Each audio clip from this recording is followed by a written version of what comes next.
But today we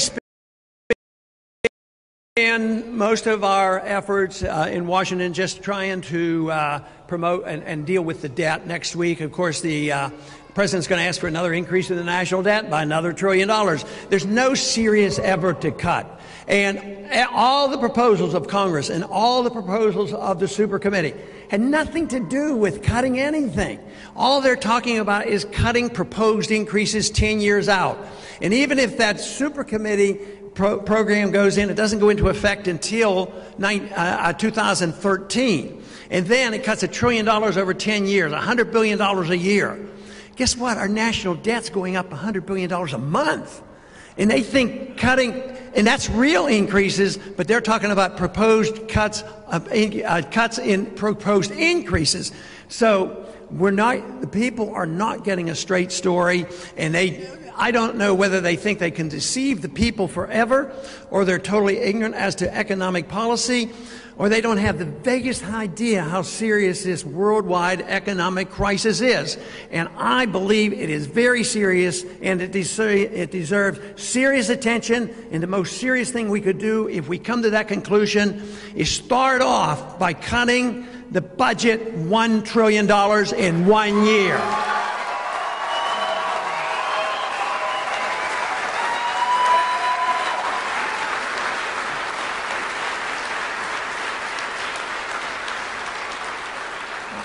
And I think for a beginner, we can cut at least 5 departments and eliminate those and then go from there.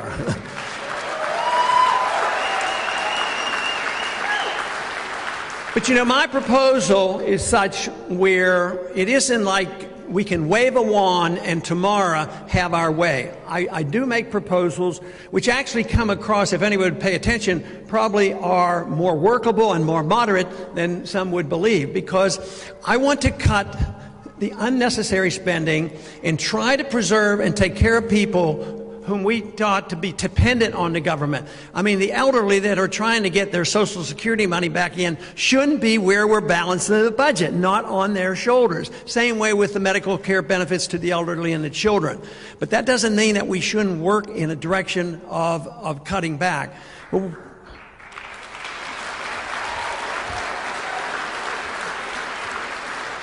Now, there is no doubt in my mind that the easiest place to cut should be for all Americans, conservatives, liberals, moderates, independents, anybody.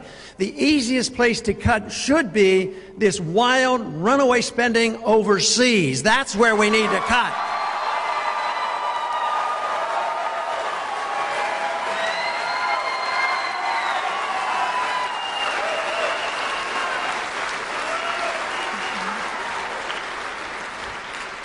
And the neat part about that, if you do that and change the military budget, you don't give up 1 penny of national defense, because you can have more defense with less money if we quit this nation building and the policemen of the world. We don't need to be doing that.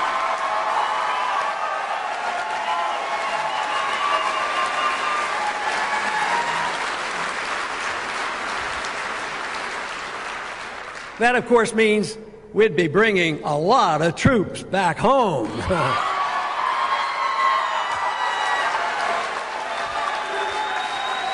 Now, of course, those people out there claiming that we're so dangerous, they say, oh no, that's a dangerous idea. I wonder why the military gives me the most amount of money, twice as much as all the other candidates.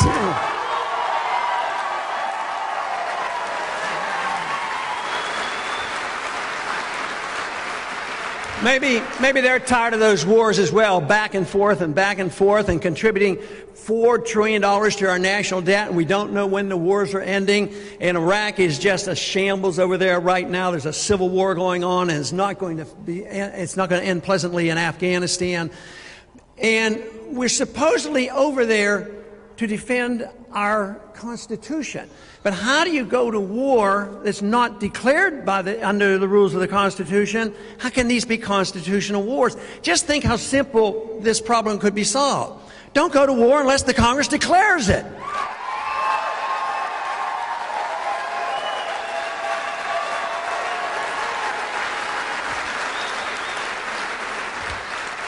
And under those circumstances, if the people want the war declared and the Congress votes for it, then we should all be behind it. We should fight it, know what the end point is, get it over with, and come on back home.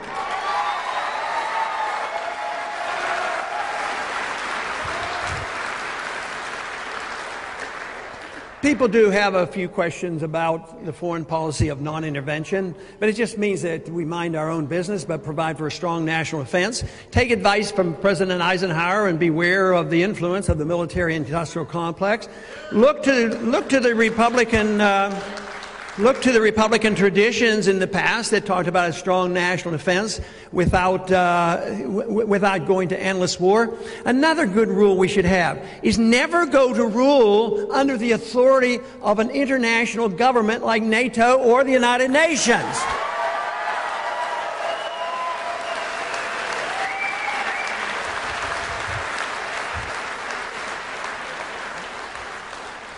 You know, I was in the service in the 1960s. I was in for 5 years. I was called up during the Cuban crisis. That was a rather dangerous period. There's no doubt about it. There were weapons on our borders, and the Soviets were at their peak, and they had 30,000 nuclear missiles and weapons, and it was a rather dangerous time. But the miraculous thing that happened then was that our president at the time had the good sense to call up Khrushchev. You know, instead of saying, well, I guess what we need to do is destroy the Soviet Union with 30,000 nuclear weapons. No, he calls them up, and they get to talk, and they say, well, you have missiles, Khrushchev, you have missiles on our borders. And Kenny, oh, okay. They agree, okay, you take your missiles out of Cuba, I'll take them out of Turkey. And the crisis was solved. What's wrong with talking to people once in a while?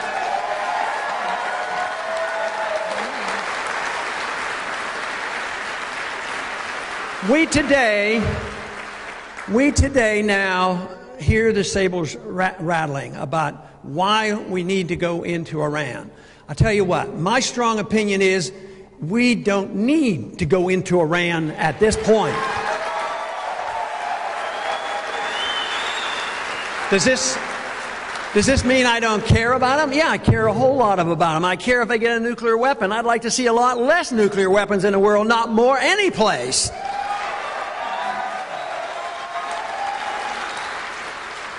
But Secretary Panetta just said this week that they're not on the verge of a nuclear weapon. The Mossad of Israel said that they're not on the verge of having a nuclear weapon. And if they did get a nuclear weapon, it would not be an existential threat to Israel. Now, that's coming from Israel. I would think that we should have at least as much debate here as they have in Israel.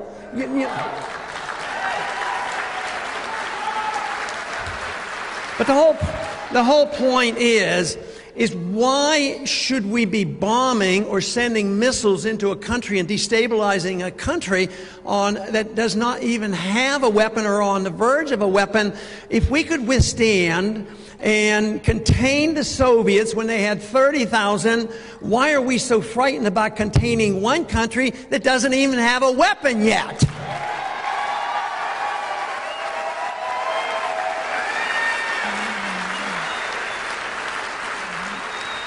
So the difference is a different approach, and my simple suggestion is that we're paying 12,000 diplomats for work. I'm suggesting that we make use of the diplomats and do a little more talking.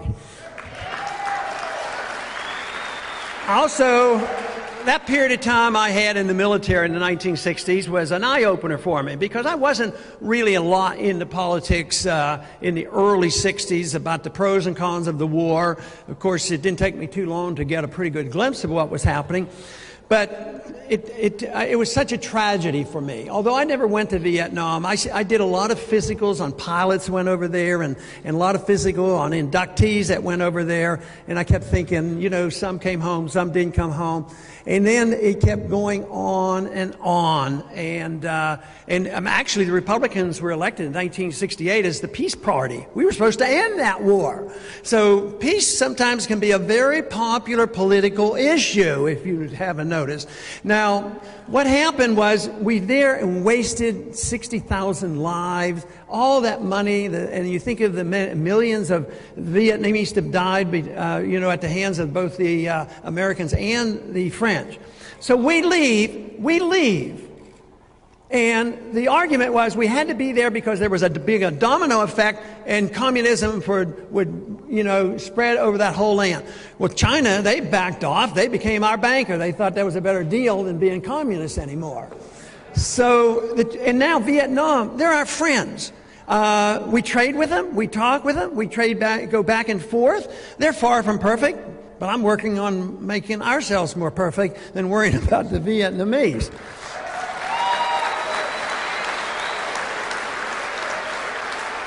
But just think of what was achieved since we decided to quit the war in Vietnam and work through peaceful means, how much more was achieved through peace than with war.